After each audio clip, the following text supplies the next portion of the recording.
Hey guys, what is up, and I welcome you to a very new episode of Red Moments. If you are unfamiliar with this series, this is usually where I showcase some sort of play that I have done personally in a game. On top of it hopefully being somewhat entertaining, I also try making it educational by going into the replay usually again to try and show you guys exactly what happened and why it happened so you guys have a better understanding. So with all that out of the way, this one is going to be featuring 3 Z clips, and the first one is going to be off of my stream as I'm split pushing in the top lane going for the inhibitor. The enemy's Fed Lucian, who's only 1 level under me as an ADC, is trying to attack me. I put on some damage with my Q and E for my W as well, flash away after my ultimate, and then I go right back into him and kill him. Now this may have seemed somewhat simple, but since he is fed, there's a few things that I did specifically that made that work out quite well. But of course, before I go into the details of that, let's take a look at what happens with the karma. It is obviously looking somewhat grim for me, so making an escape here seems almost impossible. But just then I juke out her Q by Wing the complete opposite way that she expected. My support Nami shows up at the right time, bubbles her, while also giving me some move speed, and definitely helps me escape after a pretty cool juke. But let's take a second, more in-depth look. So with the Lucian you see here as I slow it down, his crit did quite a bit of damage to me, which kind of tells me that he is somewhat fed. Here I W away, put on some damage to try and scare him, but I realize that he can probably catch up and use the culling, so I have to make a play. And here's the main one. I flash away to ensure he doesn't get any lucky crits, and the Lucian probably thought I was running away. So I went back to my shadow, used all my abilities just before my death mark finally procced, meaning that I tried to time it as perfectly as I can to still make sure the death mark has enough damage to kill him, which if done correctly gives him almost no time to react. And with the karma, what I did was make a move that was somewhat out of the ordinary. She did not expect it. Most people would expect me to use my W up there because that's a normal thing to do, but instead I fired the complete opposite way, dodged her skill shot at the right time, and on top of that it put me in the brush, which gave me enough time to wait for Nami to make her appearance, and obviously helped me escape the sticky situation.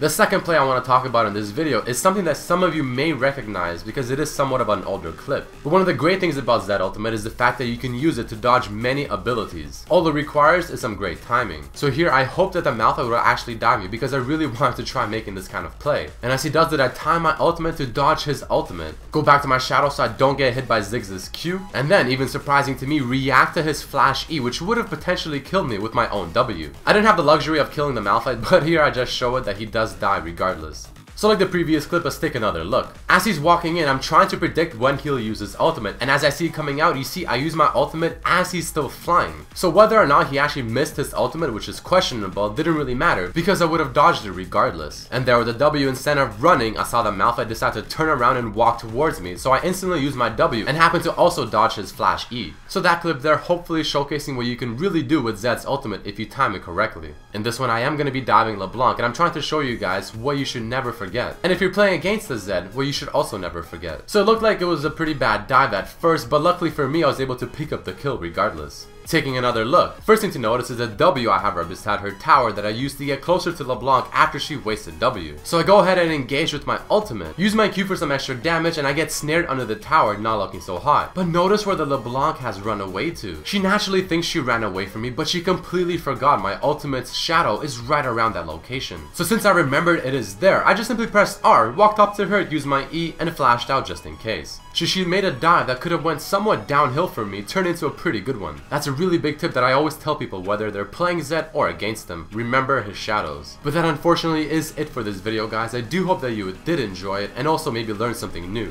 For people wondering, I will update my top 5 assassins list for patch 4.21. But I also have a new top 5 coming out really soon that is going to be somewhat different. But again, I hope you guys enjoyed this one. Throw in a like if you did, share it with your friends, and I hope to see you for the next one. Peace.